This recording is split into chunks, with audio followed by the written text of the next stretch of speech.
my brother refers to you as the white beard guy, and then the slick back hair guy. That's exactly how I planned it. I don't know.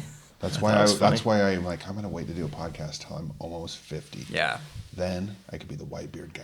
Like that girl whose name I won't say, but when you were at River Park, she was like, yeah, you're like 60, 70. Oh, yeah. Shut up! You had someone actually tell you that. That was hard. It's Dude. like, That's dude, he's brutal. like She was early not- 40s. She wasn't even like she wasn't being mean. No, that she's was what genuine. made it genuinely hurtful. Because she That's was the probably... worst. It's not even a joke. That She was probably her best guess. 19 or 20, Yeah. I think. That was her most best best guess. guess. Yep. 64? Bro, that stings. Yeah. Oh man, I love it. That's It's the hilarious. facial hair, though. It's like, makes people look older. I just tell people I'm Count Dooku's nephew. Sweet. Shout out for Sith Lords, episode 1. I don't understand Still think it. it's crazy that Anakin cut his head off with 2 lightsabers like a pair of scissors. That's a pretty good move. I mean, it's I don't know, cinema. kind of sick. I was like, yeah, he deserves I it. actually look back at those ones. Everyone kind of panned them, but they're pretty good, dude. You got that first battle. Am I the only Star Wars guy? No, I love Star Wars. Okay. The first battle at the end of episode 1 with Obi-Wan Obi-Wan and Darth Maul. and Darth Maul. Yeah. Come on. That's freaking amazing. Why Anakin's stuck behind That's some sort one of where he's- weird things that can't be penetrated by anything. Timer doors, right? Yeah. Is that one? Yeah. Yeah. Great. That's a great one. And then the end of the third one, it's Obi-Wan versus freaking Darth Vader. I like, that's pretty good. I mean, Yeah. my opinion. Yeah. All right. All right, we can actually get started. Starter story then. So, I'm door dashing, right? Right. I have a day job.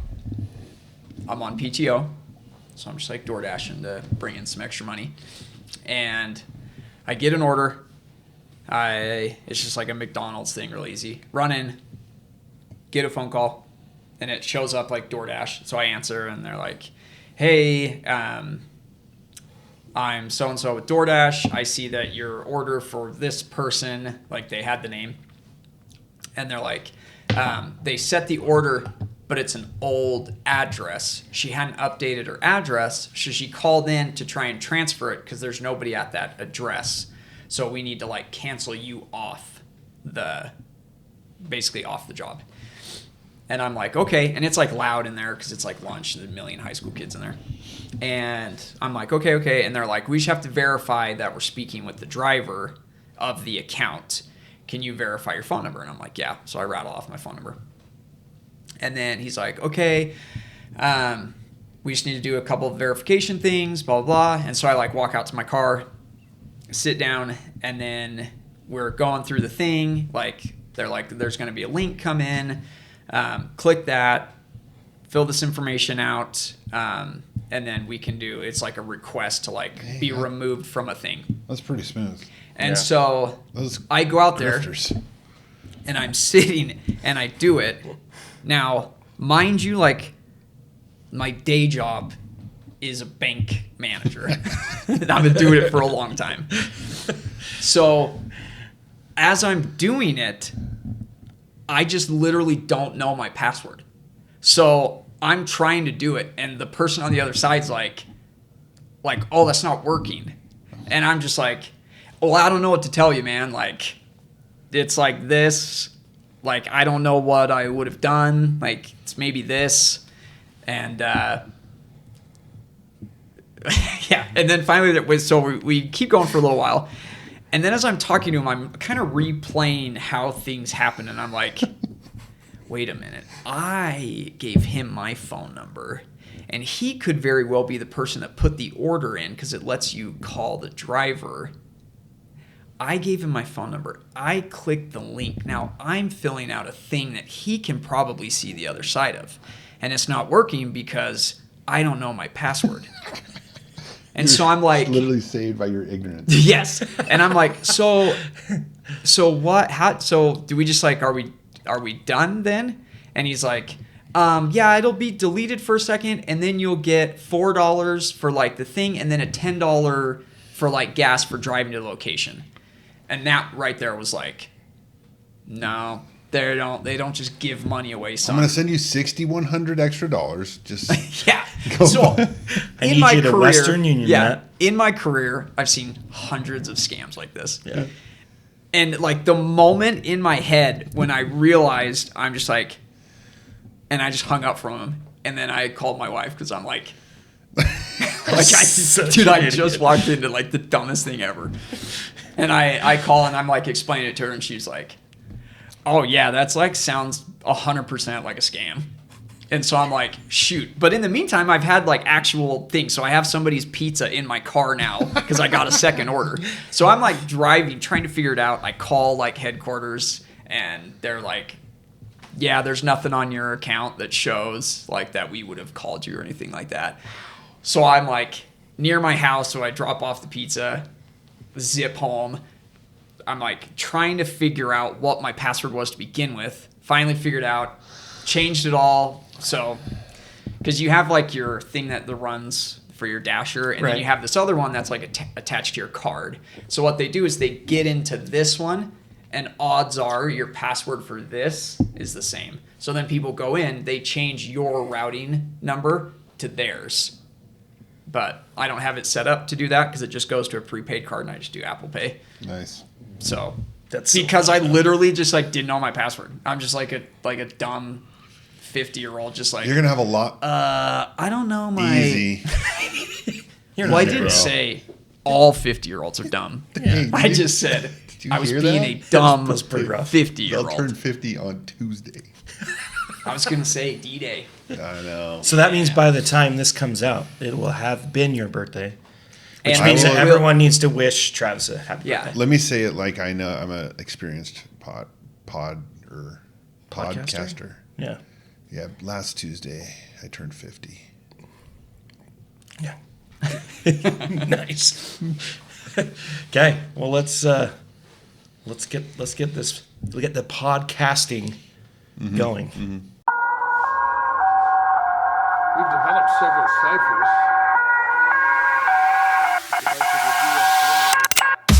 Murdered in Dallas, Texas. He was shot by a sniper hiding in a building near his.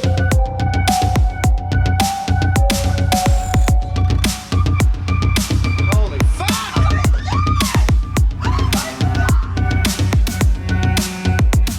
A bizarre flash occurs, and the plane has vanished. Upon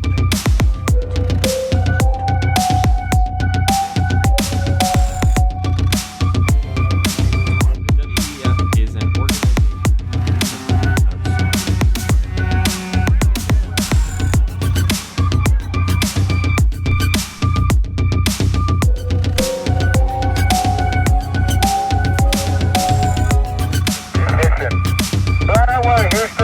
Vector good. Bye-bye, fly.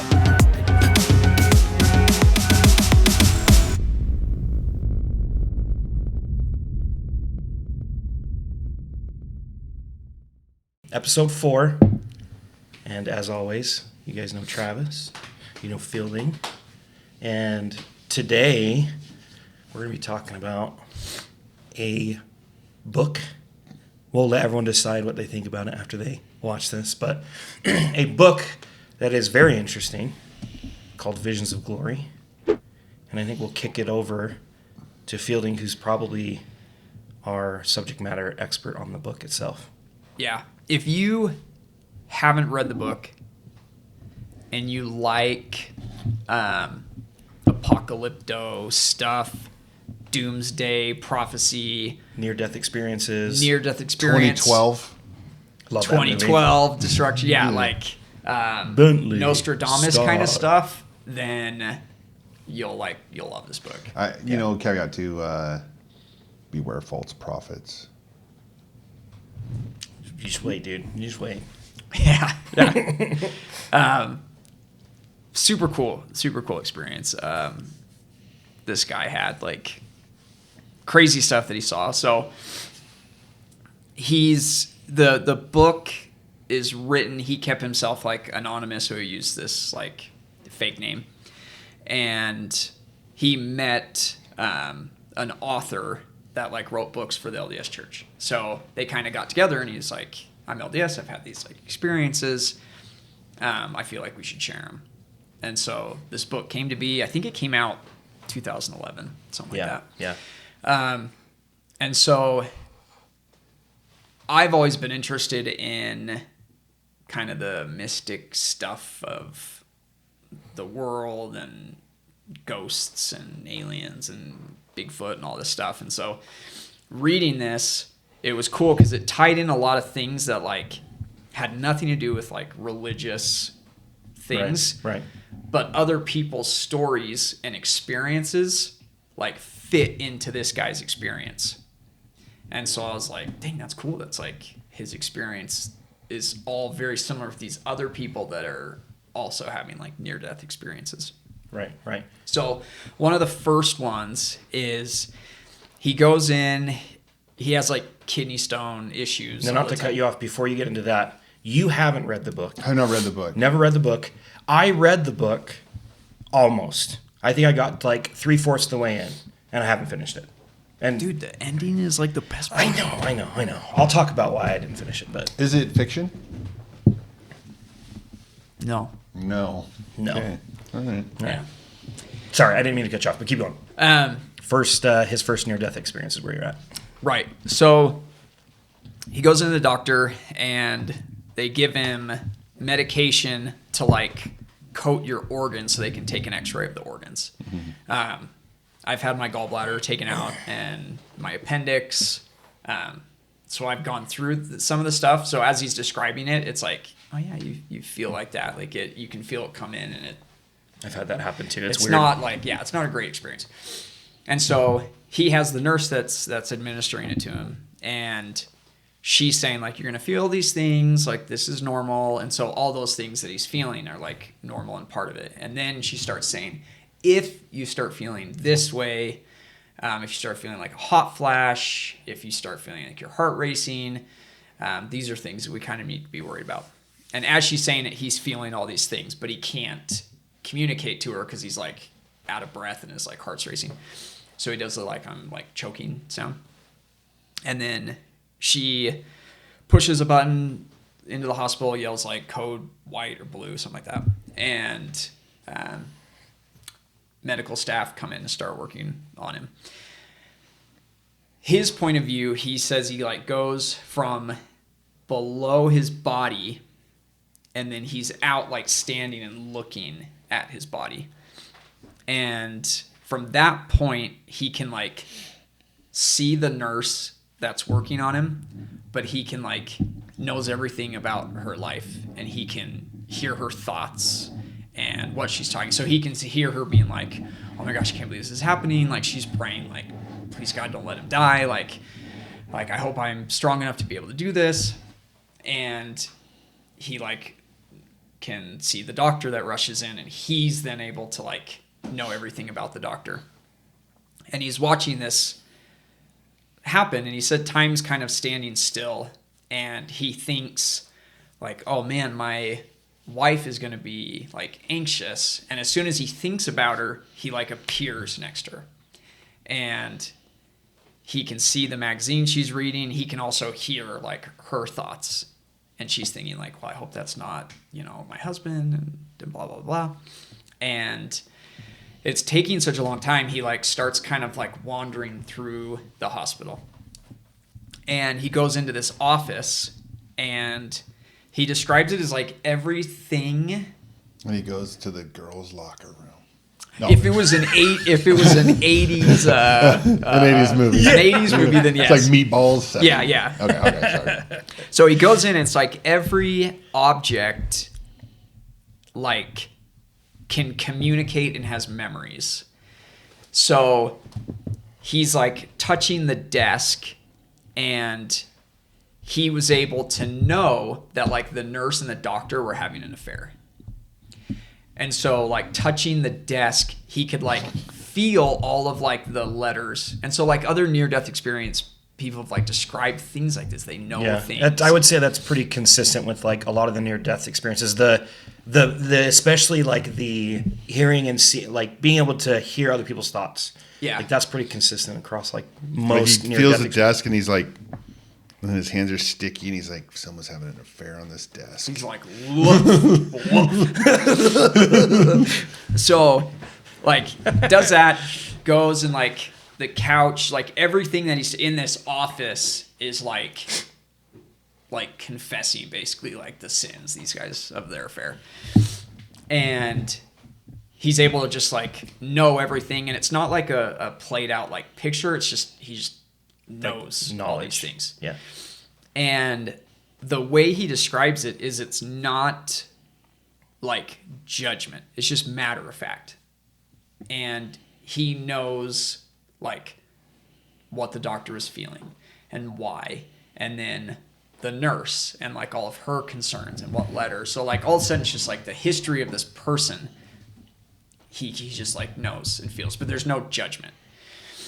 And so kinda cool. he goes back to try and like get back in his body, and it's like super painful, and he like can't come back in. So then he's like comes out again, and he can see other beings there. So there's like the mortals, right, that are living, and then he can see like spirits and things around him. And so he says there's like spirits that are bright, like good spirits, and then like dark spirits that are like tempting and wanting to It's do all in the evil and hospital. things like that. Yeah. Which hospital? Well, he doesn't say I'm that. not gonna go to that one. Interesting. Yeah. That lady killed him. Yeah. Well, yeah, he talks about going back and like they just tried to brush it off like, oh yeah, it was a little scary there, but no, everything was fine. And he's like, I died for like a couple minutes, and they're like, no, that never happened. Like it was close, but and so anyway, so And there's like the lady over there that's cleaning the paddles off of the jelly. yeah, Yeah. so he finally is like able to go back into his body. Says it's super painful to go back into the body, and then he like went out. They walked him into the office, and he realized the office that he was in was like the doctor's office, but the like information that he was like receiving wasn't there anymore. And he tells his wife, and his wife's like, yeah, like I don't know. And he's like, no, you were reading this magazine, this story, you paused at this point, you stood up. So he like describes exactly how she was behaving, What she was doing, yeah. and she was like, okay, like I guess like you, Freaking me out, man. yeah. But like the point of that first one is thinking that like material things, like if you do good with them, like they like enjoy that, right? Like these things are all serving the sons of Adam per se. The items. The items, yeah. So that then ties into like people like blessing their food before they eat it, right? No matter what like religion you are, that's a pretty common thing. And they have all these tests where you like say things to water, freeze it, and if it's like a hateful message, the ice is like ugly and gnarly. Have you seen that at all? The Mythbusters did an episode years ago, where they did a. It was pretty funny. They did 2 greenhouses, and they put a bunch of plants in there. One greenhouse had classical music, and then they would go in and they'd be like, hey, beautiful plants, I love you. Thank you for growing. You're the best. And then they went into the other one. It was like screamo heavy metal. And then he's like slapping the leaves and like, stupid plant, you're ugly, I hate you. And then what they did is they actually measured the growth. They got fed the same amount. Like everything was consistent as far as the study goes. And yeah, the ones that were talked to nice and had the classical music grew at a faster rate than the ones that were getting yelled at. So I read an article about this, that there's some, dang it, I probably shouldn't even start the story, but there's some like Yeah, way to derail us, Trav. wave, bro. There's this wavelength of sound that can make things grow. And they kind of found that separate, but and then they found out that like the classical music, that's what that puts off. Yeah. And so people can discover that works, and then like science has now shown that this certain vibration pattern also works, and that they just both do the same thing. Yeah. So Interesting. So you think about like, food, you're like thankful for the food. You want it to like nourish your body. That then like the food like also wants that, right? And so it's like this whole thing around us where Right. these things are like wanting us to like do good, serve others. Yada, So yada, yada. here's another thing. I'm a gun guy, right? Like I wonder what it's like to be a gun. You know what I mean? You're made for one purpose and one purpose only. But if you get used for like bad things, it feels bad. Right. I mean, I haven't shot anybody, so I'm sure they don't feel bad. But Well, and then you look at the like from the gun's point of view. If we're gonna go down that road, like, is the gun like pro your country? Like, then it's like, well, this is a good thing. I do have. If your gun is not, and I have looking at guns it as, from like, other countries. Yeah, see, Some so from- then that other gun is probably like, wow, this is like This this is a wicked terrible guy. gun. This is a terrible dude. Oh, that's too funny. Anyway, sorry. Keep going. Yeah, so that's kind of his first experience, and he's from a home where like his mother didn't want him, so he was born, was pronounced dead. His mom was relieved because she didn't want him. she didn't want a him. kid. Yeah. And so she was glad that the baby died. The husband was just like a jerk and like no good. And when he was younger, when the husband was younger, he and his friends were drunk, hit a man, killed him. And Oh, the dang. judge, I forgot about instead of sending him to jail, was like, well, it's World War II. Go serve. Go fight for your country. So he went, served, came back, all this stuff. But he never got to like meet his dad or talk to his dad. Right. And in this first experience when he died, he could like feel and know like his mom, the experience that she had, all of that process, the dad, all of that process. And so when he got back in his body, he was kind of explaining like, I have all these like feelings in my body about my parents and my dad, and that he was like a bum and all this stuff. But outside of my body in like my spirit form, I understood that my dad literally thought we were better off if I was out of the picture, and that he like carried so much regret about not being around him. And so he then is like struggling with like the psychology of, I'm mad, right? Because my mom said to be mad at my dad, but I know why he did all the things, It starts to feel like and I empathy know for him. like yeah. And so, but his dad had like passed away, so he was never able to like. Which, that whole concept, right, of like, he's outside of his like physical body and he can like perceive people's lives, their experiences and all that stuff. To be honest, that part of it I think would make sense. If you think about it from like, Oh, yeah. if we're talking Christianity, the Savior, right, goes to the garden and he suffers there and he feels everyone's pains and all this stuff, right?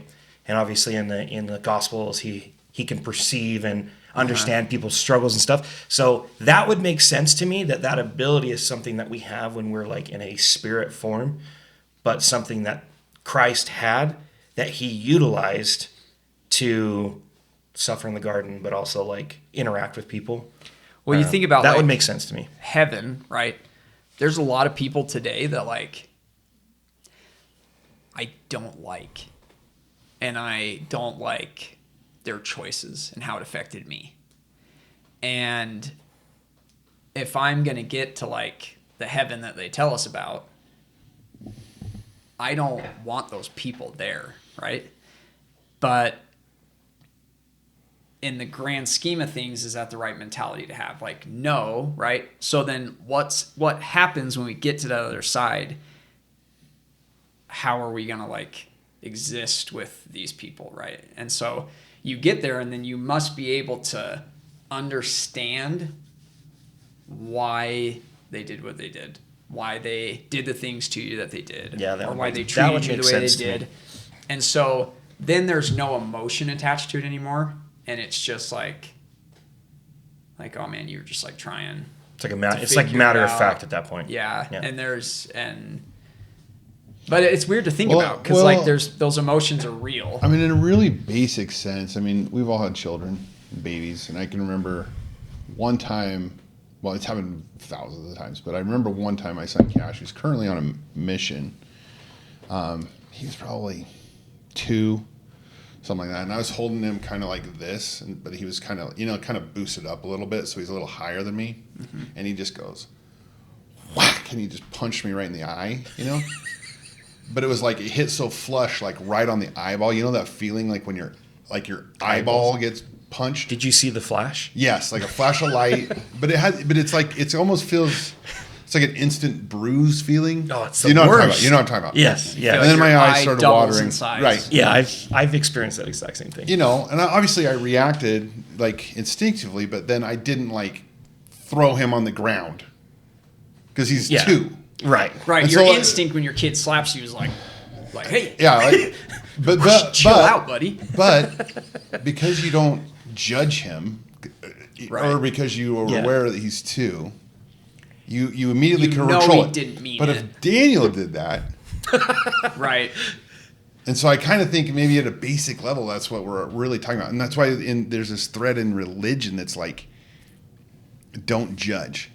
Right. But we think, well, man, I'm not judging, but really we are. It's like Daniel Yeah. should know better than to punish. Right. And then I don't even really know the answer. Like, would it be to the level where if Daniel punches me, I just have to be like, he's probably just doing the best he can do, just immediately forgive him. I don't know. Is that even the right answer? But Well, you look at like Buddhism, like that whole thing, like they leaned really hard into that concept of like true. no ownership of anything, no Right. like just forgiveness. Well, we had a everything. terrible day at my house today, and it was basically rooted in people can't forgive each other. Yeah. Like my 9-year-old doesn't forgive my 8-year-old. My 14-year-old thinks this one's treating the other one unfairly, so he gets involved, and my wife gets involved, and it's all based on past experience with all these people that's just ruining our day to day. So maybe I Yeah. do. Maybe even if Daniel does just punch me, Yeah. it would help me if I just immediately was able to overcome that, like I did with Yeah. my son Cash.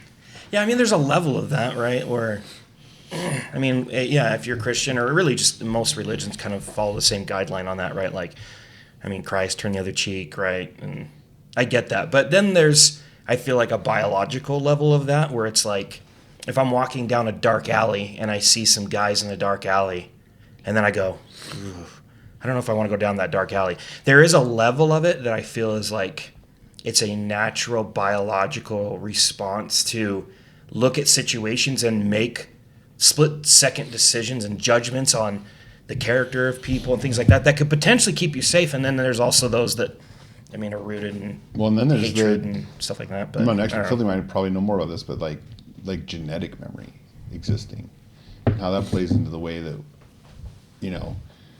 like kids can have trauma in birth and then grow up and have children, and their children will have experienced some of that trauma that was like even the person passing it on can't remember. Right. That's where like the people talk about like the karma cycle and generations and like your family is still a part of you. Like there's a part of Yeah. my grandfather in me. So a lot of my grandfather's like insecurities or struggles get passed to my dad. My dad passes them to me. And it's So like much unless pressure, bro. you break that cycle, Yeah. then sometimes you breaking pass that that on to your kid. And breaking that cycle can go sometimes take generations to do.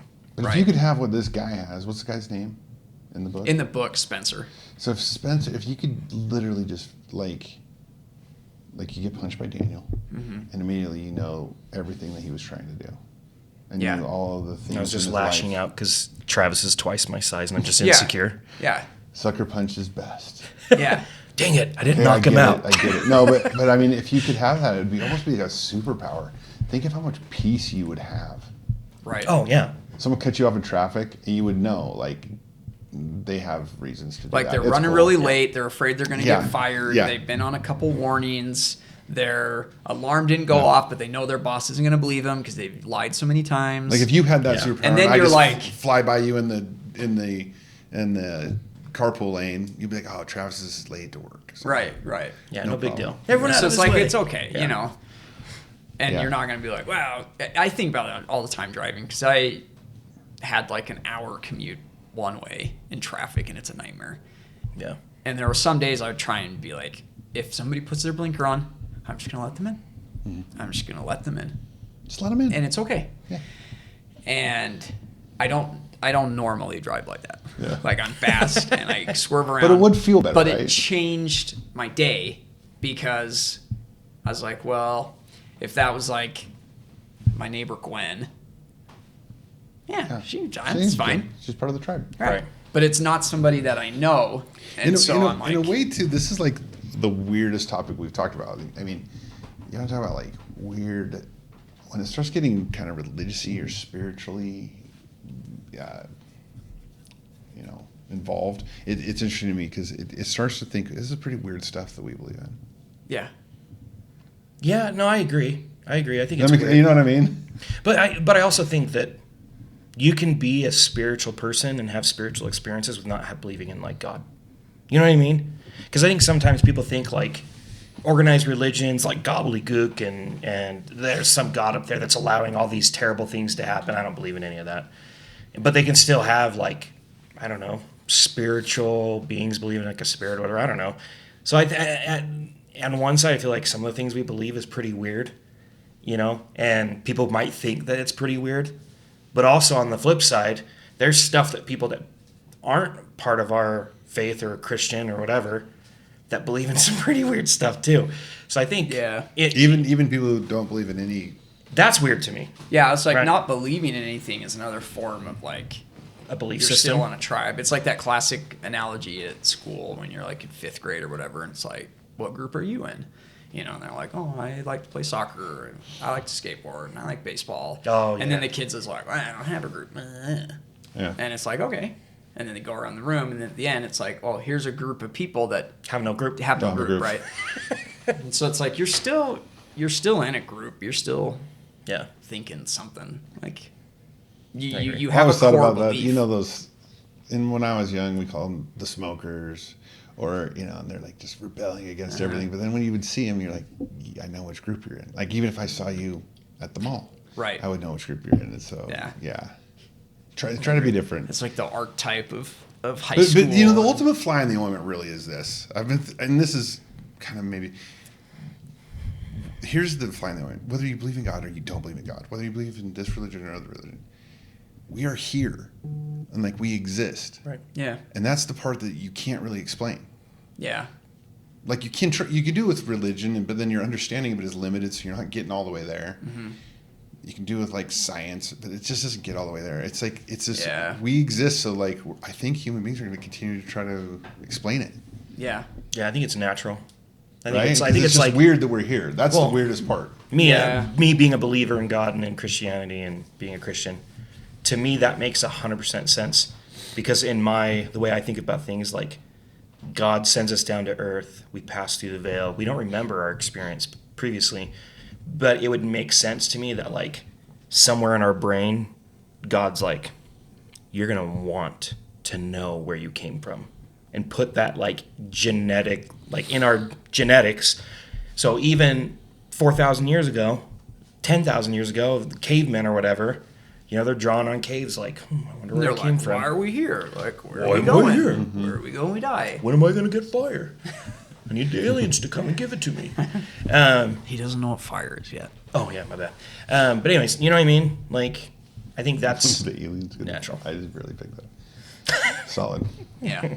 Anyways, keep going with the story. Tell us. So what happens? So that's like his first near-death experience. Okay. And it kind of sets the stage for there's darkness and light beings that exist around us at all times. We just can't see them.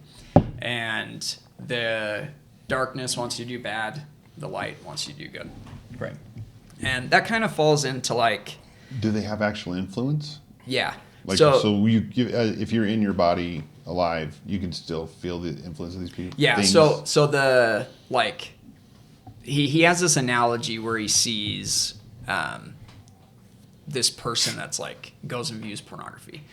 And so he's out of his body, but he watches this, young man who then he's there, so he like knows his life and he's a good person. He wants to be good and he tries all this, but then he sees these like dark things like tempting him to do it. And the reason that they're doing it is some of these darkness beings are people that have died and that maybe haven't accepted that they're dead or they don't want to, but their existence still craves that.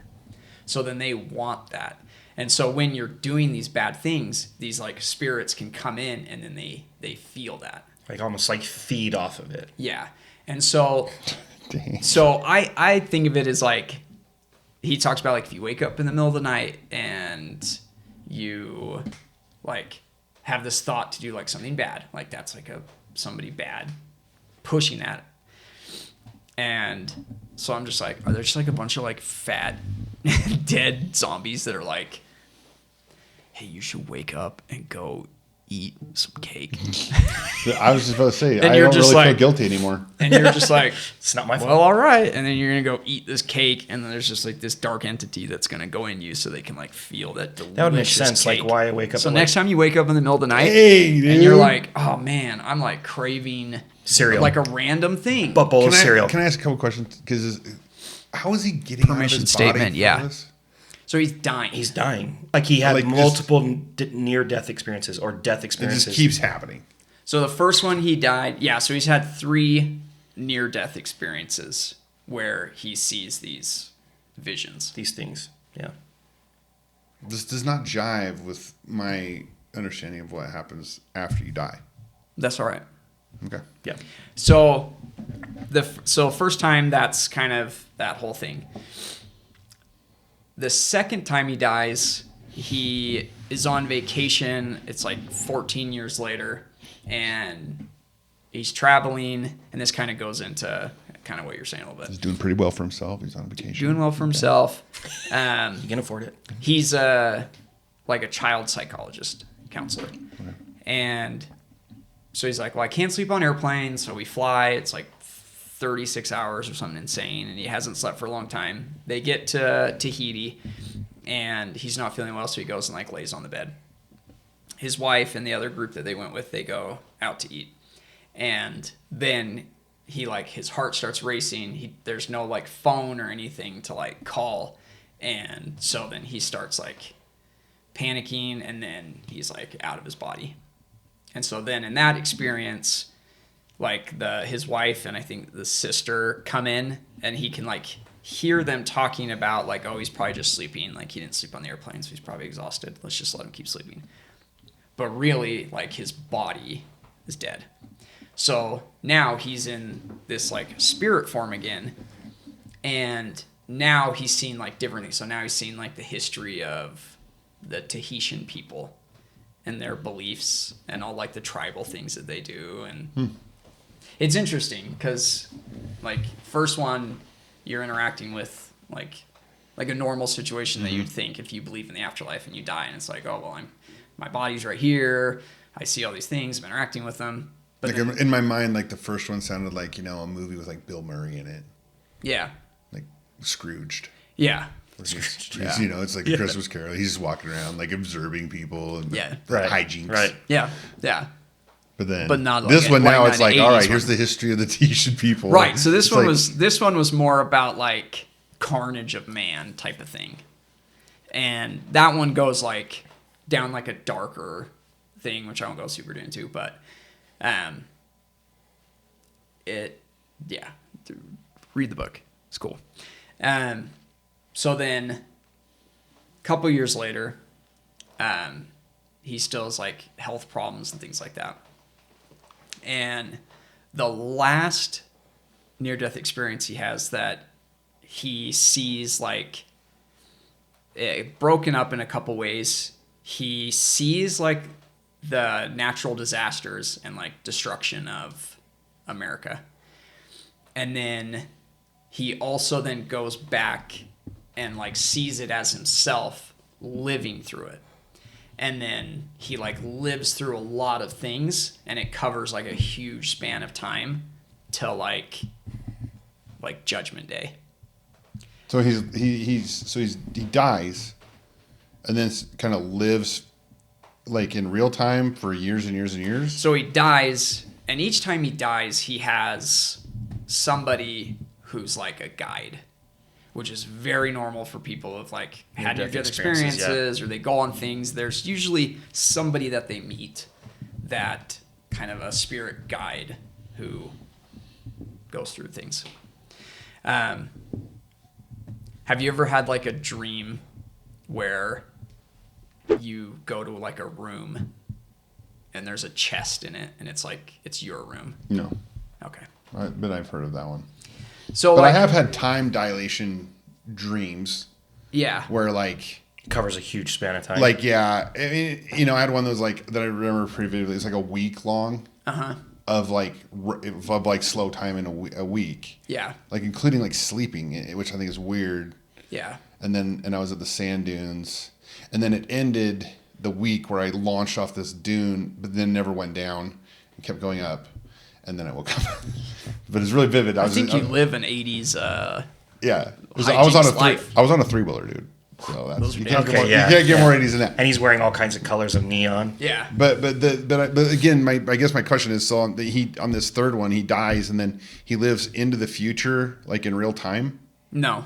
No. So he dies and then he's shown Oh, it's like his visions. guide's like Yeah. Yeah. scrolling. Yep. So he talks about being inside like a ship, but it's see-through. And so then it's also like Disney made a movie about this. Enoch,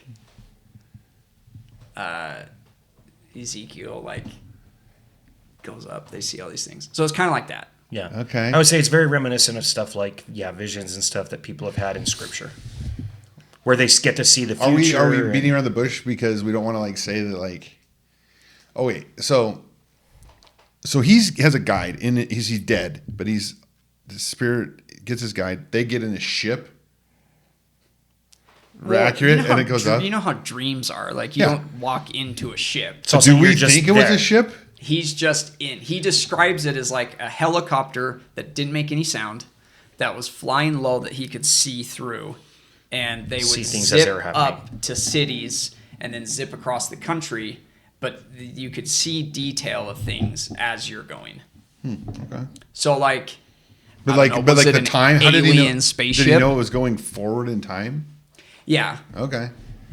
because like you know, he's like feeling that time's moving forward, and then he's seeing events that happen in the next thing. Well, it reminds me when we talk about Roswell. Is what is an alien? Right. Right. So Yeah. it's like, I mean, I'm open to it if I just don't know what we define as an alien. Are we talking little green people or is it? I mean, Yeah. I don't know. I don't know. I would say aliens in this sense could very well be just angels. Yeah. Angels that are guiding him through his visions, whether they be he's a spiritual being and they're a spiritual being taking him on this experience, or if it's something that he's like living in his mind. I don't know. Because he talks like towards the end of the book, like living through like the millennium of peace. So he was able to live through it. Yeah. In this like vision. Yeah. Right. So first one is like a vision of things that like span, I don't know, maybe 100 years. Well, I mean, So he watches the destruction of America. like I'm not being like I'm not trying to like necessarily push back, but we just did Come Follow Me, and in Come Follow Me they talk about Moses, and this could have been a out of sequence one, but we just watched a little cartoon, and he was shown a vision and went through. He's shown every single person that ever lived on the earth, and then it overwhelmed him so much that he collapsed. he was like, time out. I'm trying to like wrap my head around this. Like, so is that the type of vision we're talking about, where he's just plugged in? I would say yeah. Yeah. But because he talks about at the end of, I think the second one, that he like wanted to see more at the time, but also like couldn't comprehend another second of it. So there's some of that where it's probably similar, where it's like, that's a lot of information. It's probably like, like in the Matrix, right? They plug him in. They're like, you're going to learn Taekwondo. And he's like, and then boom.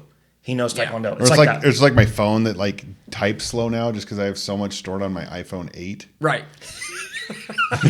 It's like Yep. I hit the buttons and I Tap get like down on that one. I just keep going by faith that I hit like the 5th or 6th thing. Nothing started typing, You know but then that it'll eventually it just starts catch going. up. Yeah, and I just keep typing. Yeah. So it's just like that. So, And you're watching the letters but that pop is up. interesting. So he's filling up his brain with these images. So what did he see? So he like sees this vision. Like, and what then- is something like? Yeah. Did he pick like? Yeah, a give certain- us maybe- Did he win the lottery? No. That'd be sick. That'd be Ah, sweet. Come on, dude. I'd be like, hey, Angel. Back to the Future. Well, but I don't want to die, so I don't want to scratch that. If you do, if any of us do, pact right now, just come back and be one of those light spirits and like push them to buy the right stocks. I'm like, hey, And I'm like, God, I just feel like buying like buy this, Yahoo's buy gonna come this- back. Buy this Yahoo E ETF. Yahoo's gonna become the dominant search engine again. Okay. I guess so. I don't know where it's coming from. I don't know what's happening. I felt Daniel. So he sees basically like the world. Nah, that's another thing that's kind of crazy. A lot of it's crazy. That's where it's like you have to be. You gotta like, dive in. open to Let's some just of it. clear the slate, dude. We already believe that a human being was born to the earth. That's true. And then he died. Yeah, and he came back. And then he lived again. So yeah. Okay. Not too far yeah, fetched so at this yeah, point. yeah, let's just go ahead So- and dive in on this stuff. So the Earth is like a living thing, Okay, I not believe like that. a human, but like a, yeah. it's alive, right? Everything that It's exists- serving a purpose, Okay. Yeah. And it can be obedient. And it has intelligence Yeah. in like different levels. Okay. Yeah. So, as the world, like in the time of Enoch, I think he talks about like in his vision that like the world like had so much wicked on it, it wanted to cleanse itself. So imagine like how much more like evil and wickedness is happening today. And so these natural disasters that are happening are the world kind of cleaning itself. But he says it's not like a targeted attack. It's not like the like a horrific reaction. tsunami If that I like get bit by a bee and I'm like, ah. yeah. And the Earth is like, yeah, gotcha. And then it's like, oh, the people that live on your elbow. Yeah, they're are like, like, why did I just get "Ah!" flung off? Like, it's not their fault. Like, it's this other thing, Yeah. but it just happened. Yeah. So it like goes through these cycles where it kind of cleanses itself. And so what he sees is this huge earthquake that happens in Utah. The Wasatch fault lines like crack and collapse. And there's earthquakes all around the world. Because if there's an earthquake in Utah at that level, it's happening elsewhere. Yes, yeah. Yeah. So he sees California is like gone and now just like islands because it just like Superman 1 plot. Lex and, Luthor wins. and 2012 100%. and You know what I'm talking about? The Yeah. original Superman? Yeah. He's going to launch the nukes and then he has to fly. Yeah. It's just islands? yeah, 2012. Bro, if you And- knew where those islands were, that property's going to be really expensive. Yeah, Yeah, if there's anything left on it. yeah. You go to like, it's like Compton. You're like, I'm going to get a steal on this island. Just sitting there waiting. Hey, They trust keep me. taking my shoes. Trust but me. But eventually, Trust me. this will be worth money. They keep taking my shoes. Oh my They're going to god. call me an icon. Oh my god. Goodness. Okay. So, destruction in California, Mississippi, like collapses down. All the lakes like run into one like giant river now that kind of like separates United States. the United States. And there's a new like landmass that comes up Which around like the whole Florida. center of the United States was underwater at one point, right? That's, Yeah. That's like where the Mississippi Valley runoff or whatever. Yeah. So Interesting. that's kind of like the vision he sees, but very shortly before these events happen, he's like, the money dollar in the world has collapsed. So there's no money system, there's no banking system. People are trying to learn how to barter and trade. And I'm just like, well, how close are we now to the brink of a collapse of our financial system? Are we saying that you believe this is a true vision that will happen? Heck yeah. I'm gonna dive into You're gonna- my thoughts. Okay, later. he's got some thoughts. I've got some things I'm gonna bring up, but I mean, I like this stuff for some reason because I always like to envision that I'm one of the ones in the TV show in the post-apocalyptic world that's like running some sort of cool store where I'm like trading in like magnifying glasses and like one cigarette that's left. Have you seen that type of stuff? Have you seen? But the I one- don't know that I really would like it. So I don't Have know. you seen the movie with Denzel Washington? What's Yes. the name of that one? You know what I'm talking about? Eli, the Book of Eli. Yes, Eli. yes. That'd be you. Yeah. Me, I would be the guy that's like in my basement, all tactical gear and ready to go, and Yeah. I'm like, it's here. Yeah. Me? So you believe that? Dead right away. No, I'd Wow. say I believe that there are a ton of different timelines. Okay. So I believe what he like saw happens is or will happen real somewhere. and it's going to happen on some timeline. Now, whether we're on that timeline, maybe that's the timeline where Trump didn't win the presidency, Hillary Clinton did, and then all her terrible so you're ideas saying, like- came to pass, and that's what sold us out. Because you learn later through the destruction that a lot of these things that happened it was sabotage from within our country that people did to like take us out. Multiverse type stuff. Okay. So that's where I'm like, do I think it like could it happen? Yeah. Like, could we have a huge earthquake and then The money collapsing seems pretty plausible. it's money gonna collapsing? happen. Don't worry, it's gonna happen when the new president comes in. I like living in Utah though because there aren't many natural disasters. So Except Yeah. for that giant earthquake that wipes it out. Yeah.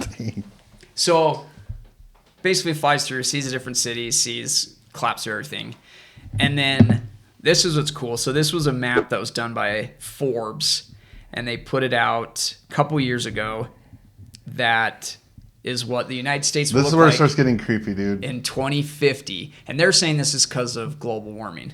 But if you look at it, California's islands, there's a new river that divides the country, and then there's new landmass out by Just like he Florida. described. Just like he described that he saw. Okay? Why would that landmass be there? What the? If global warming, Bro, has- I don't know how geology, like... Yeah, it's like the water rises, so land Appears in the middle of the shows up. Atlantic Ocean. Okay. Dude, it sounds like someone's flipping a coin. Well, Utah- hold on, Utah's underwater? Oh, Yeah. here's the best part. So in this guy's vision, when he sees the vision plan out, like he goes through it in this ship, he then experiences it as Forbes the magazine. in his body. Yeah. That's Forbes magazine, yeah. So then Spencer, comes back and then experiences these events that he kind of flew over and saw he saw troops invade and all that stuff. My code is 0000. Okay, but this might be a great place to pause for a break, and then we'll come back Okay. and dive into some more of like what ends up like what he sees and yeah, what what takes he place. sees. Yeah. Okay. All right, let's take a break.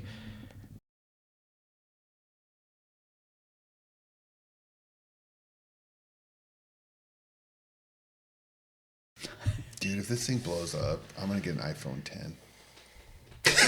What's iPhone's out There's right a 14, bro. It's an 8. I'm gonna get a 10. now? Let me see the face of it.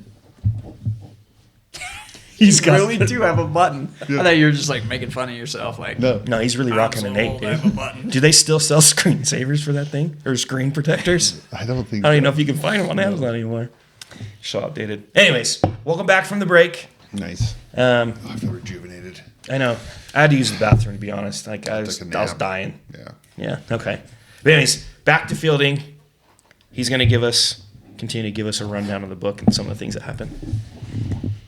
So he like sees his vision and destruction, and when he goes back, and then he's like living through it so he's like kind of seen it as like a broad view, 1,000-foot view. Now he's actually like on the ground living it. And so it jumps to him. He works for the church. Huge earthquake happens in Salt Lake. Water's like shooting up from the sewers, and the people are kind of running and panicking, and he's kind of thinking like, where's all this water coming from? Like did a dam break? Like, what's going on? And so he ends up getting through it. He says it goes for about like 10 minutes, the actual like earthquake piece. 10-minute 10-minute long earthquake. earthquake. That's long. That would I've been in suck. 2 earthquakes in my life, and they were less than a minute each, and it still Scary. felt like a really long time. Yeah. So I can imagine like a And they were tiny, like too. a gnarly And that's like one. goes to the size of the earthquake he's talking about. Yeah. So like Huge. if the Wasatch Front like splits, like I mean he describes like the mountains now like valleys. Anyway, it's crazy.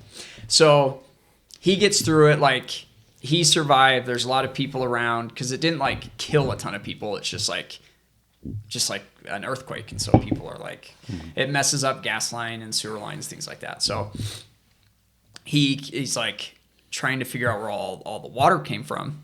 Well, what we learn later in the book is basically what happened is like if you live in Utah County, it's bad news, bro. So there's like a lake under Utah County. So there's like Is this his vision, or this is reality? And this is his vision Okay. as he's like living it, right? So like But like, His if we reality- asked a his geologist, though, reality they wouldn't of be his like vision. They wouldn't be like, "There's a lake." oh, I don't know that. Well, that'd be interesting. This is just like in the book. Okay. Yeah, I don't. But that's not but for the record, that's not uncommon. There are like large bodies of aquifers. water, Right. You know, way underground in certain okay. areas of the world. So, I So guess what it's not that happened was like far-fetched. the fault line, like in Utah County, basically like drops like 50 feet, and then it drops into this water, and so all of that land like falling into the water, that's Pushes all what like the push water out. Swooshes the it water out. up. Yeah, swooshes it up. I like good, Yeah. good Yeah. word usage. Yeah. Smooches. Technical. It's in the bio. I have It's a in the degree dictionary. from a private school. So he like basically as time goes on, like there's no power, no communication. So like 'cause you think about like man, if there's a that's huge earthquake, power goes out, like scary. we don't have our phones, right? I used to work downtown and I live in Utah County. Like it'd take me a while to get back home. Yeah. And so it took him like a few days to get back home. And he doesn't really talk about how much time passes Yeah. in the book, but the church kind of gets together and they're trying to figure out like who's around, who's where, like are people okay? So they do kind of get together, start kind of like shelters, things like that they're setting up. At the same time, he doesn't say it at the beginning, but it's basically at the end. He's kind of like, oh, hey, like the UN came in and offered us help, but really they're like setting up checkpoints and they were taking over.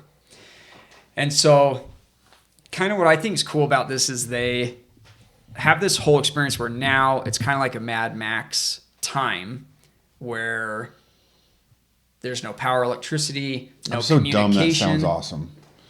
It's like I'm so dumb. I've thought about this before. It's like, oh, that'd be so cool, dude. I get like big tires on the back of my car and like a cattle guard welded to the front, and then just Mad Max it out. But How are you going to weld it? But it'd probably be terrible. I know.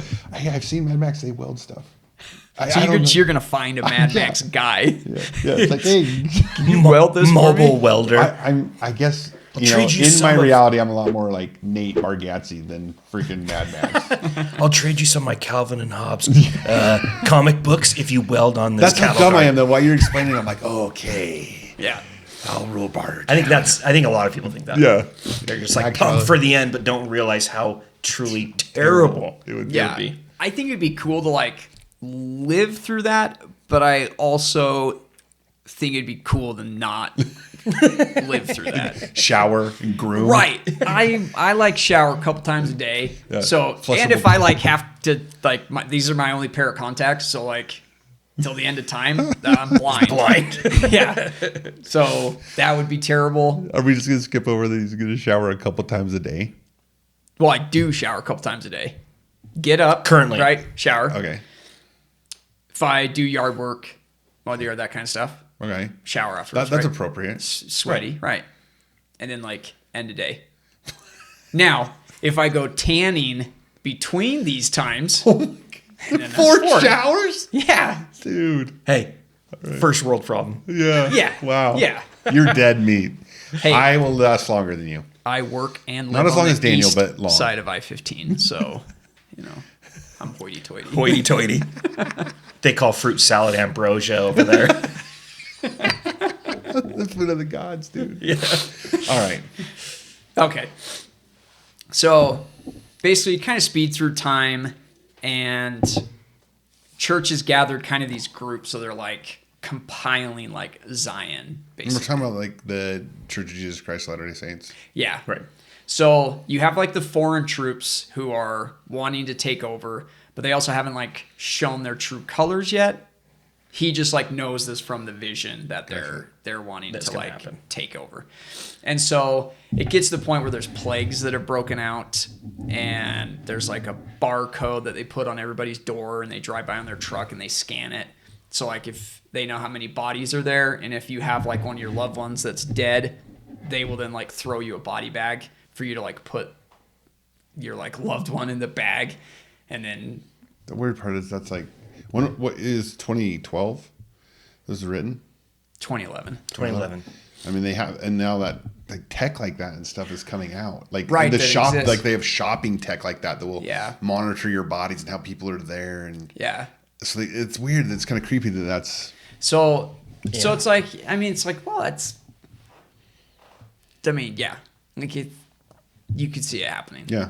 So he says it gets to the point where it's like you got like people start getting like sick and they get boils, and it's like a couple hours until you die. And when the boils like burst, that's like super contagious. So people would like zip themselves in the bag, which I think would be horrific. Like you're That's sick. this point of the book he's talking about is where like I stopped reading it. It's Because like the vision of me like putting my kids in a body bag and then like taking it outside like trash and being like, all right, pick it up. Yeah. Scan And then- my barcode. and then dude, knowing- it wrecked me for like a Daniel's couple days, freaking dude. patriot. I love it. Oh, Not on my Was this when Daniel, when you were working for me, and all of a sudden you were just like buying body armor and like tasers and phasers and blazers and No, that lasers? was like Was that just normal, Daniel? I think that's just like normal Daniel. that's like a Monday through Friday type thing. Oh, jeez. I think 2020 to 2021, I think he upgraded his kits. That's Gotcha. very true. Yeah. Okay, I okay. felt like So I that was might be what prepared, and then you're when I thinking. saw what happened, I was like, oh, we got to rethink some things. We gotta rethink some things. I just have 2 dogs, and I just call them food storage. Yeah, Like, yeah, you're just food storage. yeah. Fatten them up, dude. Again, I think you reality. You do what you got to do, man.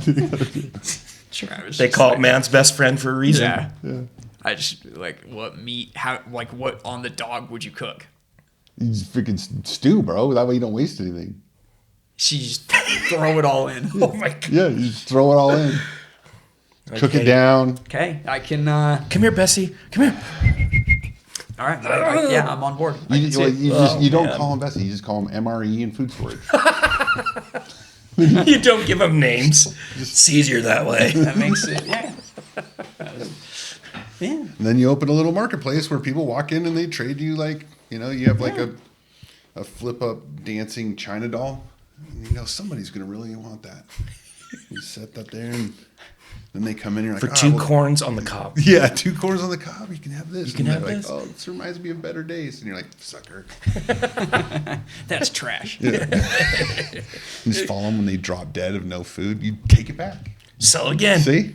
Oh, Yeah, that's a good. Mad Max. Yeah. See, I can do it. You Yeah, could survive. you All could. right, now, yeah. Yeah. I apologize for my earlier statements. So basically, like a plague wipes out. We learned later in the book that it was a man-made plague. It wasn't natural. It was like released on us by by a foreign nation that wanted to hurt us. But then it, like an enemy nation that was not. yeah. They just wanted to hurt us. just cripple us a little That bit. doesn't sound familiar. No. Not like it destroyed our economy or anything. Yeah, It's fine. Yeah. So, and then because he talks about that the people that showed up, they didn't get this illness. What? So they, for whatever reason, like, were immune. Weird, right? Yeah. But then it does what diseases do, and it spread out of control, like crippled like Africa and Europe, and just like decimates the world population, which is like every like Nostradamus Bill Gates. vision. Bill Gates. They all want it. He's off planet, dude. He's not. He's not staying around. He's on that destruction. Halo ring. He's He's in the moon base, dude. Yeah. Yeah. So, kind of as time goes on, the church basically like gets together and then has a larger group. The foreign troops set up their own like form of government, and they kind of go back and forth to the point where the foreign troops like want to stop like the LDS from getting together, but it's because they think they're gonna like be a burden on the pantry, basically, and like they're gonna eat all the food. So like, you guys are not able to like sustain the size of your groups, so you guys need to like break up. So they're like trying a bunch of stuff to like stop basically like the gathering of Israel type of thing. So fast forward, it's gone back and forth. Troops like try to do things, like they're led through like visions and things like that and prayer, and so they like are able to get away from the troops, so they don't like get them. It gets like I don't want to go like super into some of the stuff, but my favorite like part of all of this is I subscribe to like a couple crazy theories. Okay. One of those crazy theories is Hollow Earth. Okay. So there's a theory that Earth, there's a couple theories that go in this one. They can either be like a honeycomb Earth, so like honeycomb, bunch of like caverns. Honeycomb things like big. Yeah. Honeycomb big. Yeah, It's not small. No. Yeah. It's like, have you seen? You've got kids. Have you seen all the Ice Ages? Yeah. Hey, you remember the one where it's like cold and like all the ish snow, and all of a sudden they go underground and it's like this lush dinosaur. Yeah. Okay. Interesting. Yeah. They're implanting it in your mind. Okay. Everyone knows that your theory is dumb. That we're actually the 10 tribes are coming back in spaceships. Yeah. Called Battlestar Galactica, and Yeah. they'll be here pretty soon. Yeah. So Yeah. Well, 9 of the tribes are coming back because one of the other tribes is inside Inside here. Okay, so he basically, this is like, as time is going on, he's talking about like his body is becoming not like celestialized, but he's becoming more like he doesn't really need to eat, doesn't really need to sleep. There's like these new like priesthood powers that he has, and one of them is he's talking about like he can teleport through like a light, which like a bunch of people who have out of body experiences like describe like a light that like connects them to their body.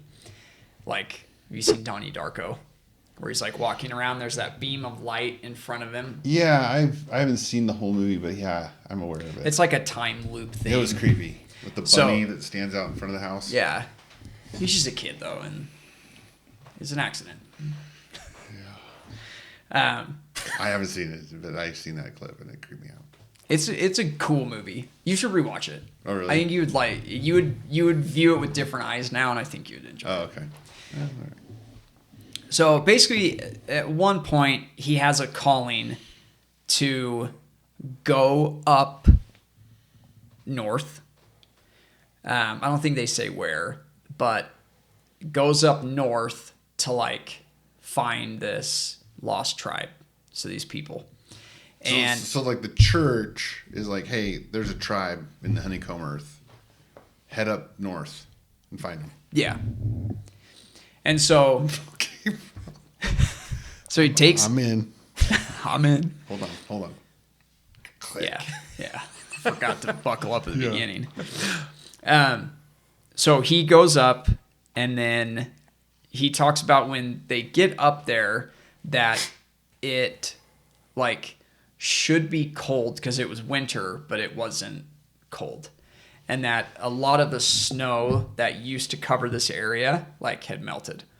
So I'm like, well, is that like global warming, or is what caused a lot of the earthquakes like the pole shift that happens every couple thousand a year? Oh, yeah. Okay. And so it's like that would cause like how they say like ancient Egyptian used to have like it used to be like lush vegetation and things. Well, there's actually like an Air Force pilot or something that talks about he flew to the pole and came back and told everybody there's this lush green land up there. There's like a second sun. Yeah. Yeah. I Admiral, I think it's Admiral Byrd. Yeah. Or he's and he the was one like a that led freaking real admiral and stuff. Yeah. Well, when you think about like Creepy. the treaty, like the Antarctic Treaty, like all the nations. Yeah. It's, Like, hey, you can't take this land. Super scientific up here. Like nobody come up here. So like that kind of stuff's weird. Anyway, so he goes up and they find this like road that was like an ancient trail that led up the mountain. And he went up there and there was like this huge rock door.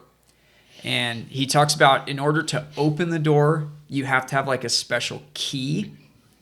But the key isn't like a physical thing. It's like experiences and things that you've had that then like allow you to be able to unlock this thing. Almost like that Lord of the Rings door when they go into Mordor. Yeah. So like there's this guy on TikTok like a month ago or 2 months ago where he sees like this massive door on this mountain and like he saw it open and close and then he's like got all this stuff, went up, filmed it, a bunch of people go up there. And so it's like, dude, yeah, that could be one of the freaking entrances into the inner earth that like somebody can access, but like he can't. So if you went up there, it's just like a rock wall, but somebody who like has this ability can then go and like Open the door. and go in. So goes up there, goes in, gets in through the door, comes down, meets these people, and they're wearing all these like different colored tunics that if you subscribe to like Law of One, Cosmic Disclosure stuff, the like inner earth people like have these tunics that they wear that Star have Trek style. different colors. Yeah, kind of like, oh, you're red, so you're gonna last. Yeah. You're blue. Yeah. No, reds don't last. Is it reds that don't last? Yeah. It's if you want to be yellow. You want to be yellow, it's the best. Captain Kirk, obviously. But yeah, reds always. Reds are the ones that go? Yeah, I'm not a Trekkie. Yeah. I don't know. But I understand the concept of You it. kind of are because you just described it. So, Well, that's what I mean. Like, Yeah. I subscribe to Yeah. Star Trek. Yeah. So he basically goes in, leads them. They have, like, their own scripture. And basically, they're descendants of, like, an ancient civilization that was persecuted, that fled persecution, and then were led here. They were able to, like, form the door using, like, different building abilities. So he kind of ties it to, like, it's priesthood power that the brother of Jared with like the stones, how they light the rocks. Mm-hmm. So they had like rocks in there that would illuminate the caves. And they had like benches and not trees, but they had like benches and things that like a normal like society, but they just haven't seen the sun in a couple thousand years. So he basically leads them out. They then go back. More time passes. The earth kind of becomes more like celestialized. And then everybody has like a seer stone. So it's like this white stone. And with the stone, you can like view things in history. You can talk to people through it. Other people, you like have to have the stone, so it's like a certain level of like priesthood that you get to, that then you get this stone, and then you can like, so it does all these crazy things. And he talks where then it gets to the point where Did you read this part? I didn't get this far. No. where the stone, the seer stone, everybody has one that's kind of its own like Urim and Thummim is how he describes it, but it can take you like to any point in history. So he talks about like there were things that he was called to go back, like, and he's like, time like exists for man but not for God. So as you're getting to that level, you go back and like you're on certain like missions, you're talking to different people, setting, kind of going back in time and laying like seeds to help then in the future. And so everybody has one. And I'm like, well, the like Sumerian, ancient Sumerians, they talk about like the Anunnaki had this like stone that all of the like gods that came down and taught them, they all have like this acorn looking thing that they hold. And they also have like a thing that looks like a wristwatch. And so I'm like, that'd be cool if like, Yeah, like if I have that's this right here. Yeah, but theirs is like the iPhone 240. yeah. Yeah. Well, That's on part of the- 8 there. Yeah, that's It's part of the Oh, yeah, snap. see, Dude, careful. getting into it. Yeah, careful. We're gonna. So this Shut is that like, off. so that picture up there, that's the guy that like saw that big door like open. So then a looks like a door. bunch of people went in there, and it's like people are knocking on it. It's like, sounds like it could be hollow, like all this crazy stuff from that. And then this is like ancient China. This is no. I just saw that. so they don't know how it was made. And I'm Right. like, well, That's this cool. guy goes into the inner earth people, and they were able to move and build things. Because there's no pilings. Right. So it's like the use of like priesthood power, you can move mountains type of thing. So What? they go in and they carve. And he talks about the people that do these and build these things are like, I'm not an artist. So even if I had the ability to do this, like I couldn't build it because I can't take clay and make a horse. Like it'd look really crappy. So like they don't know how this was made. It was supposed to be, it's like before they had the ability, they even don't have the ability to do it now.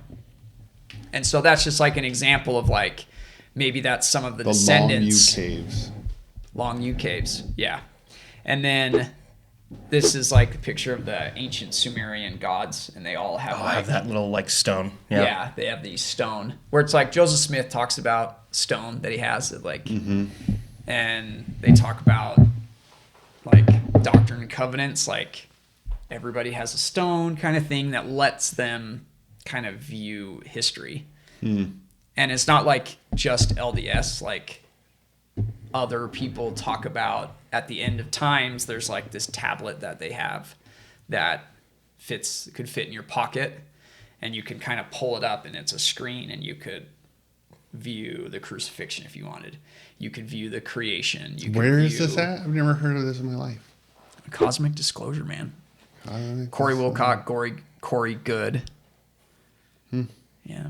I've not heard that either. But I mean, it sounds cool. Corey I'm all about Good. I mean, the David reason Wilcox. it's Sorry, like, I it messed their sounds names up. kooky. It sounds kooky, but then we do have these.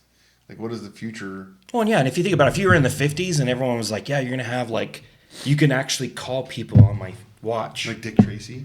Yeah, yeah. So it's like, I don't know. Yeah, you move forward in time, things are going to get Interesting. crazy. And then like, so then like, they're basically like, they're still progressing the like LDS work forward, and the earth like goes through, it goes from like a celestial kingdom to the terrestrial kingdom, and all the tribes come back. And so they've built Zion basically, where like the temple is Jerusalem in the center, and then branched off of that like a wagon wheel are the 12 tribes. As they're like brought back, they like build their own temples to like their style and all of their like ancient culture and things. Which I've read stuff about that before in you know, I guess you'd call them religious texts, but Yeah. the gathering of the 12 tribes, each tribe will have 12,000 people, 144,000. Yeah. He talks about that in the book. He talks about the 144,000. One of the last little cool things that I think is they talk about like when the earth was created, that God like folded space to like bring earth to where it Who's is they? now. The guy who like experienced it, Spencer. Oh, okay. So he says you could watch the creation from these like stones. So he goes back, like watches the creation, and then God like folds space time to like move Earth to where it is. So then at the end of like not the millennial reign yet, but as they're approaching that, like space time is like folding back in on itself. And so they talk about this like red planet that comes by and it like freaks a bunch of people out, and like people start killing themselves, and because it's like so scary to see a planet that like makes the sky go orange. And then there's like all the theory of like Nibiru. Yeah, That and it's like in Planet that X. the weird orbit. It's Planet X, and asymmetrical. it's like a super like iron rich planet. So when it comes by, like it's gonna glow red. It'll mess up our poles, which could cause our pole shift. So there's a lot of like, well, is that Planet X coming back? Is that what this guy's seeing? And Planet X is where God resides. And so as it's coming back, they're then coming and like setting stage, like fulfilling prophecy and things like that. But it's an interesting because I want to read. like just think that this sounds like cuckoo, but then in our religion we believe God lives on another planet. And see, that's what's like Yeah. crazy is And then I'm like, There's a lot of like connections to like a lot of there's things that tie in that scriptural it's like, references. so like growing up and reading scriptures, it's like, well, there's a lot of things in this book that's like, yeah, Makes like they sense. talk about Joseph Smith talks about that. Like it's described in So how do like, we, and just don't answer it, but like question for the audience and myself is like, so how do we use this and enjoy it, but not look beyond the mark? well, that's You know where what I like mean? you have Yeah. the scripture side of it, and then there's like my conspiracy theory brain that Yeah. also ties all these things in, where it's like, Like if you're buying more food Yeah, it's storage because interesting. of this, good. Probably a positive thing. If you quit your job and like cement yourself into your basement with a bunch of guns and like start or going crazy. or you're like, ooh, babe, yeah, we can't live in Utah County anymore. We need to move to yeah. Right. Montana. And I think or like I I don't know. I don't even know where it was safe, but Yeah. I don't know either. Well, according to Forbes, it looked like Montana would have been fine. Yeah, I think you're okay. Which is I don't know, hilarious, in the 'cause that's where book- the super volcano is. So yeah, there's a lot of lawlessness in Montana, according to the book. So I don't think really, yeah, Mexico's bandits. probably Mad Max style stuff. okay. I mean, you might be able to open up your shop there. Yeah. Anyways, I think this is a perfect segue Okay. into the piece that I found some info, Oh yeah, baby. and I want to share it with you guys. Oh, look at that! And I think look this at that face, Daniel. When you're editing this, focus on your mischievous on face, your I on know. your smug. smug, arrogant. I have like kept this from you guys because I'm excited to share it with you. But I think it'll help answer the question that you brought up, and that's why I think it's a perfect segue. But we're gonna do something we haven't done Okay. in the first 3 episodes Uh-oh. that I hope we have a lot more of. That is- we have a history of doing. Yes, we are Together. going to Oh, okay. connect the dots All right. by taking this to the whiteboard. Let's go to the whiteboard.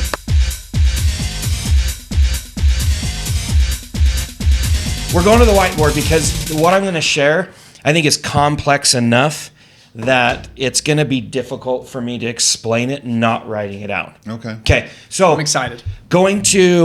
Let's start at the very top, right? We know that based on the book, Spencer obviously was his alias, but it's come out later on that Tom Harrison, okay, and it's spelled Thom, and I apologize for everyone everywhere for my I handwriting. literally thought when you said that it's Spencer and he had an alias, I thought you were going to say Jimmer.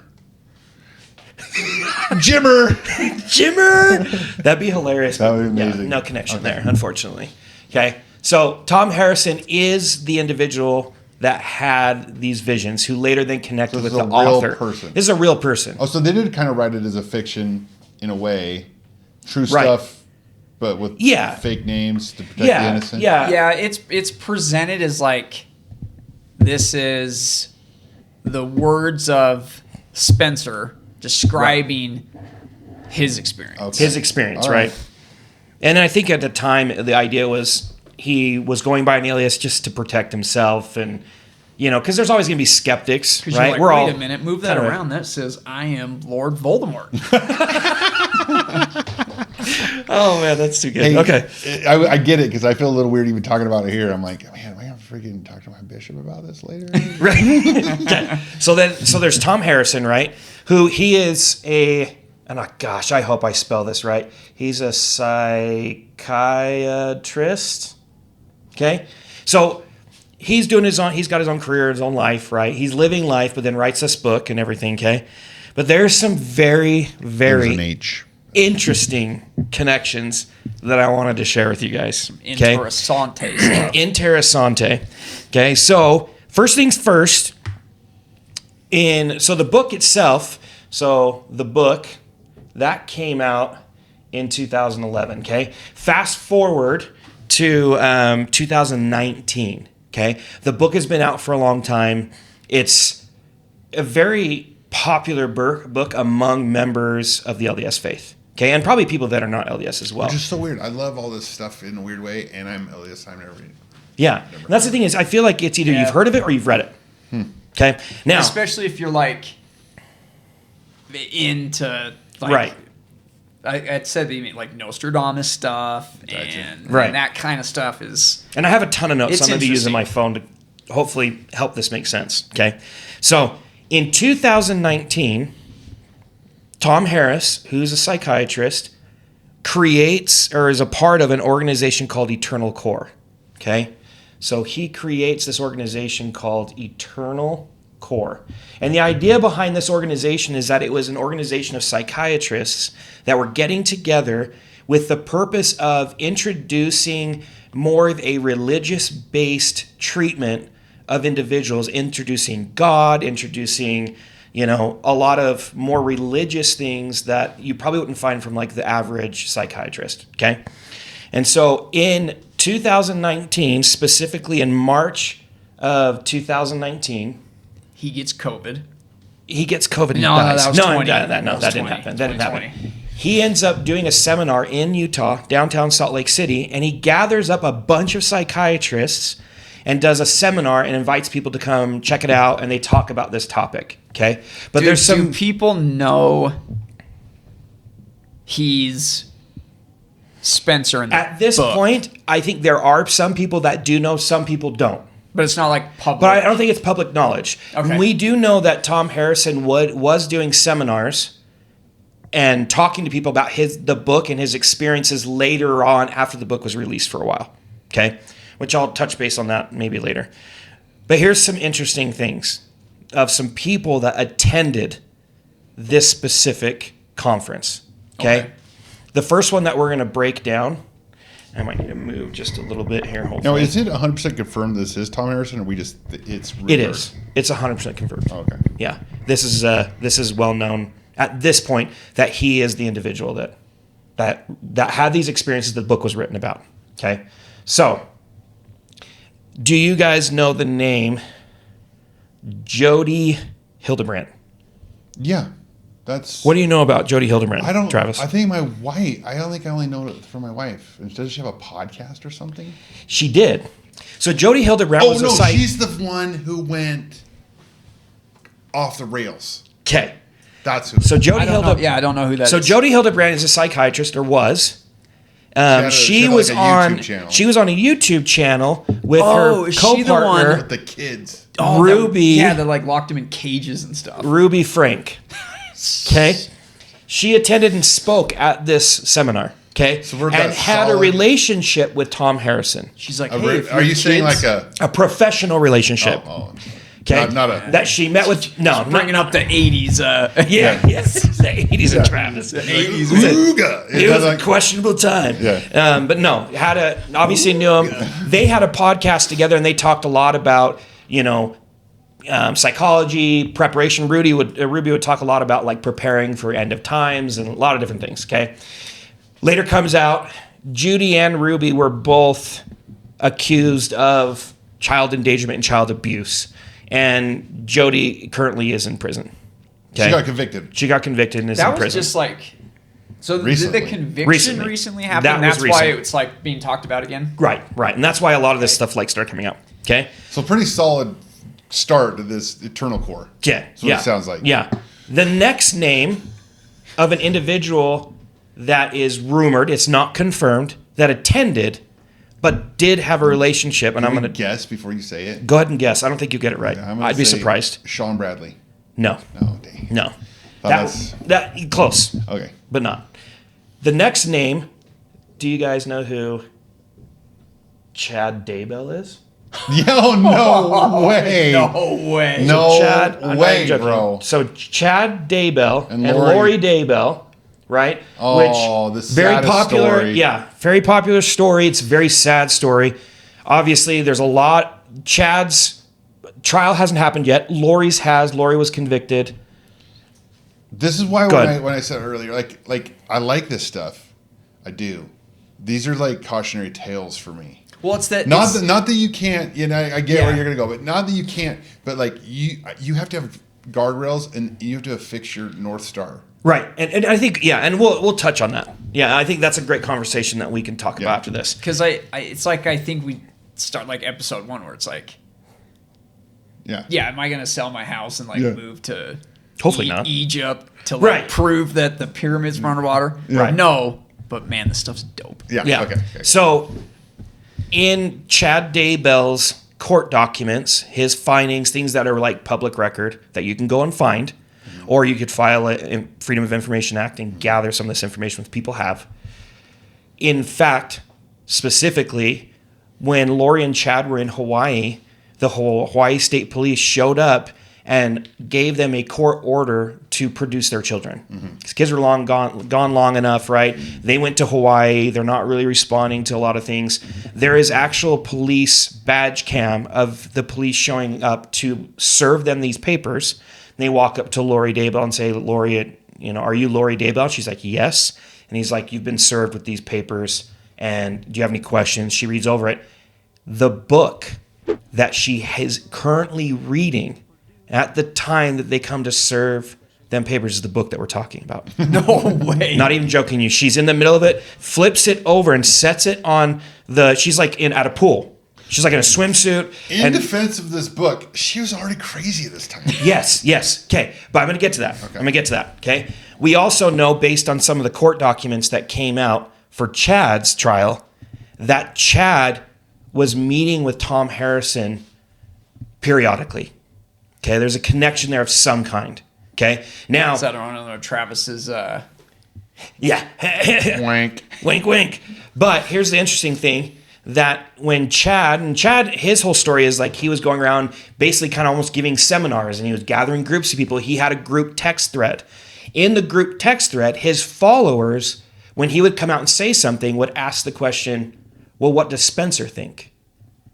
And they were referring to, or we don't know yet, that trial will come out, but it is supposed that they're talking about Tom Harrison, who is Spencer in the book, that Chad's meeting with him to discuss end of times things that might take place and help, and Chad's trying to help his followers be prepared. Now, again, that's hearsay, but we do know that name's mentioned over and over again in the text message threads. The joke of like starting your own religion is always so funny, but like this is legitimately like they're just like, yeah, It's not a pyramid we're scheme. starting our own. Yeah.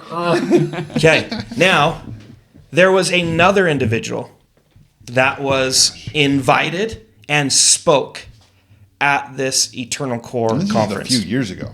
Yeah. Do you want to try to guess? You're not going to get it. You're not going to get for it. sure won't get it. Do you know who's probably at the root of most of these things? Obama. Dude, how did you know? No, Obama wasn't. No, it wasn't Obama. Okay. But another name that's very popular in our area and throughout the world. John Saul. Hold on. I got to erase this because I wrote too big. So I'm going to come down here. Covey, dude, that's a good guess. No. Tim Ballard. What? Tim Ballard spoke I bet if we had long enough, we would have guessed it. at Eternal Core. And That's still a good movie. I stand by he it. was- I now- stand by that movie. I will say this before I go into anything else. I think Tim Ballard is a saint for all the things that he's done with his organization, saving children. And I watched his movie. I loved it. It scared the crap out of me. I don't let my kids go out of the house now. But what he's done, I think, is amazing. And I don't know if the accusations that he's that's coming out is true, or if it's just a way of trying to slander a man who's been doing amazing things. Because you think about the kind of people he made mad.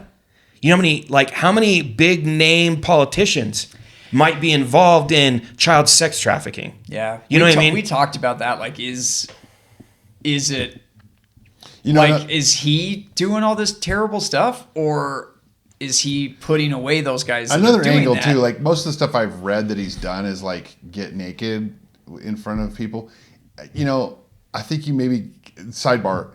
If you have to go and look at like child porn and be in there and like find, you're gonna get messed up. It's gonna mess you up. Yeah. So- and you think about what he had to do when he was working and his job and what it. I mean, I sound like an apologist. We'll see what happens when it comes out. I'm perfectly fine with him being roasted if he did something wrong. But yeah, I'm with you. Yeah, but I also would empathize and understand Yeah. if he did do something wrong, why he is that way, because of the things that he's had to suffer.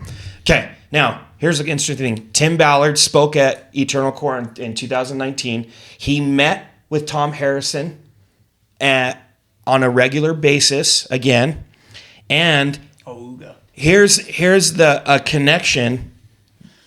Well, and I'll say this much. It has come out, and this is again hearsay. I don't know if it's true. We'll find out later once, things progress in that. But one of the witnesses stated that he told them that when he met with Tom Harrison told him that he had visions about him and his future as well, that one day he'd be a U.S. senator, then the U.S. president, and then when he was done serving as the U.S. president, became older, he'd be a prophet of the church. I heard that one. I heard that one, that like Tim Ballard was shown a vision and that he was like to be the... Now, did Tim Ballard like look the at prophet. a rock? Is he like, Putting stones in a hat. or did he, or did he just I get don't know. told It's that? great. It's all. Now, If he becomes the U.S. senator now, then I believe this whole book's true. yeah, If an earthquake happens and we drop 50 feet into a lake. I hope not. I hope I'm high enough. Tim Ballard's pissed that some other Tim Ballard in another multiverse that it was for him. Right. Yeah. That was his. That was his future. But obviously, Hey, the- man, different timelines. the main connection, though, and in every one of their stories, there has been evidence that's come out in court cases that they were proponents of the book and they gave the book out to people quite often. That they recommended it, that they should read it, here it is, and that. So my point in bringing this up is not that what Tom Harrison experienced isn't real, right? Because I think everybody has an opportunity to or not an opportunity, but everyone has the ability to be able to have their own spiritual experience, their own visions. I totally believe in that. Like I've had a dream that scared me enough. And maybe we'll jump into that. Maybe I don't know if we do like something about dreams, but it showed me a piece of my future that was going to take place if I didn't make changes in my life. And it scared me enough that it scared me straight. And so that experience was specifically for me. It's not one that I share a lot with people, but it happened. And so for me, it's like, do I feel like that was a vision of my future? Yes, I do.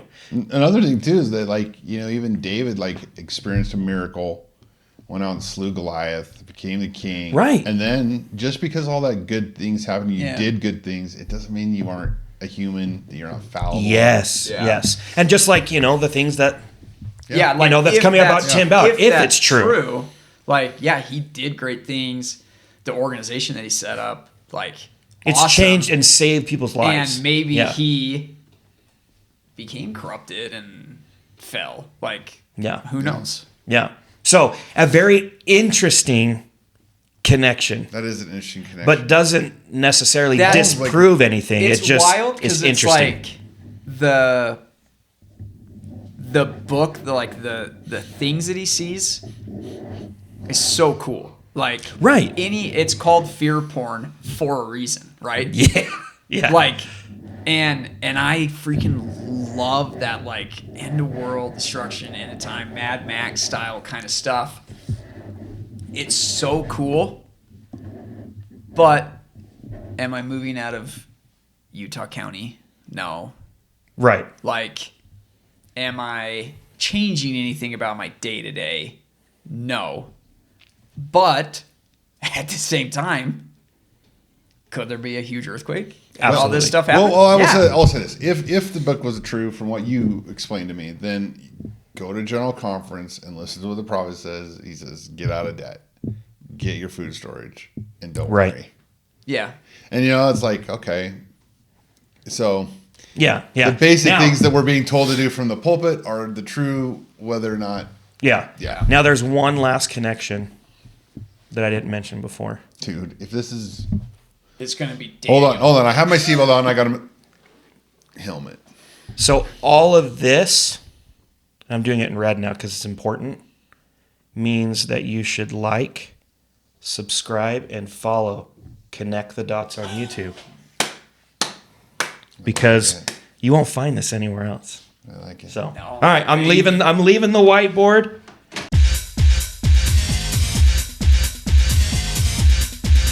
Doing research for the episode, I was like, kind of doing my research and finding, I'm like, okay, who was Spencer? Figured that out. I was like, oh, okay, that's public knowledge.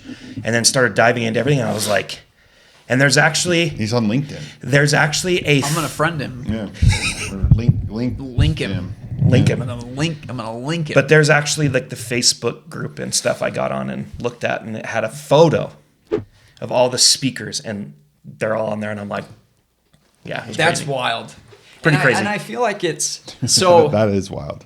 The- Nice reveal. The book is awesome. Read the book. It's cool. It is a cool book. Pray about it. Like, Well, that's, I think, do what you think is right right. for you and for your family. And I think that's probably where the people on the whiteboard got into some trouble, because then you're doing something because somebody else told you to. Well, and I think Or you think like, this is going to happen, so now I'm gonna.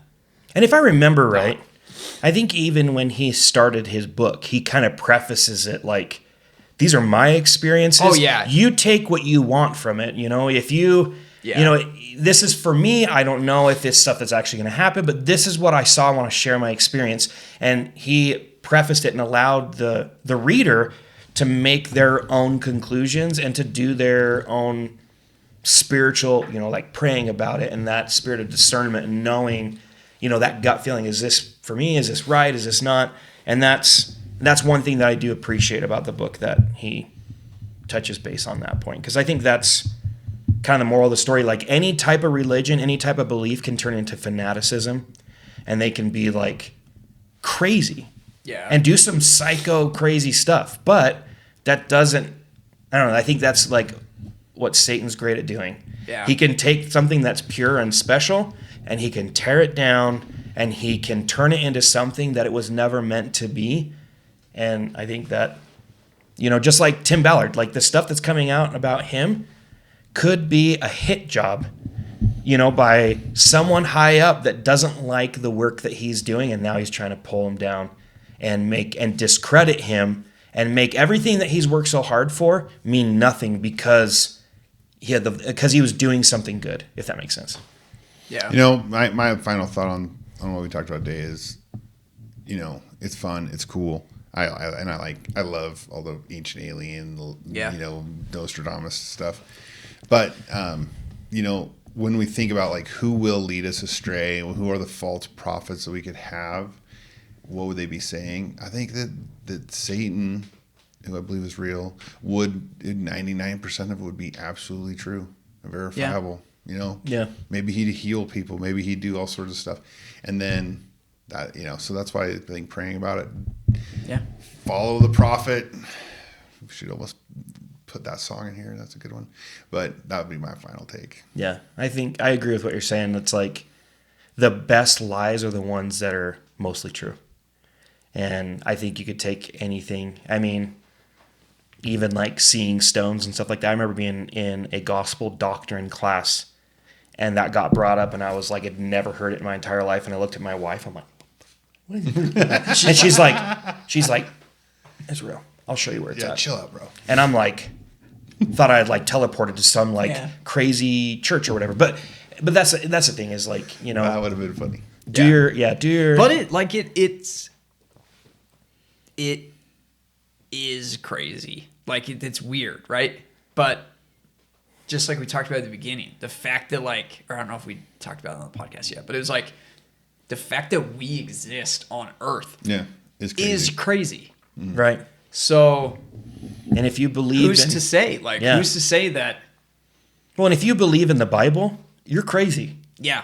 You know what I mean? You look at Revelations, you look at Genesis, you look at, Moses, you look at all these stories, and all of them, by definition, are crazy. Yeah. But they happen. Yeah. And everybody's got their journey. Everybody's on their timeline, their experiences. And I totally believe that we're here, gain experience, right? Right. At the end of our life, were we service to self or service to others? Yeah. Yeah, And absolutely. I think that's all of it. Can you look back and say, yeah, I was selfish. What's the dragon? Lord of the Rings reference is like holding all of his treasures and Schmaug. stuff. Yeah, Yeah. like are you that type of person, or Right. are you Scrooge at the end of Christmas Carol? Ooh, nice. Absolutely. Yeah, he was often thought of as a terrible person, but yeah, at the end, he was good. Yeah. Yeah. Perfect segue to closing this episode out. Happy birthday to Travis. His Yep. birthday. Last Wish him Tuesday. happy birthday in the comments. That's right. Last Tuesday. Yeah. Smash that like button. Smash that like button. Punch that rumble button. I don't know what you do with Yeah, it. you punch the rumble button. But Probably. like our Facebook page, like our Instagram, we will eventually be uploading to like Spotify, iTunes. we just We're gonna, purchased a domain name. Yep, we got our Our website website. that's going to be coming out here in the future. Pretty So cool. Yeah. we got some exciting stuff, and we're going to do some more whiteboarding. Ooh, whiteboarding is We so do that. We're going to sexy. do a lot more white. Yeah. So we got some exciting stuff. More episodes to come. Keep an eye on our social media. We try to post things about episodes coming out, topics. Do we know what our next topic's going to be? We talked about Bigfoot a little bit. We want to save that one for later. I would love to do Bigfoot. Got a dude who's seen Bigfoot sleeping over at my house tonight. My father-in-law. So I think you should definitely get Sick. some maybe audio. I'll go have to go get some audio or some video, and then we can maybe talk about some other stuff. And I have a Bigfoot experience. I think. No I visual. was gonna say that no like visual. teaser that was released made it look like, because then my wife was like, "Well, then you guys didn't like going to Bigfoot." Yeah. I think Bigfoot should be our next one. Yeah, let's do it because we'll dive it's into actually really Bigfoot. fun, and there's a ton of stuff, and it's one of the ones that you just if you're into any of this stuff, you've been into Bigfoot for a minute. Yeah. Oh, yeah. Bigfoot exists. Yeah. All right, there we Okay. go. Easy, dude. Hey, spoiler alert. Billy's like, there's a honeycomb hollow earth. You don't think Bigfoot Honeycomb exists? Hollow Earth. Yeah. Bigfoot, obviously interdimensional being. Yeah. I love it.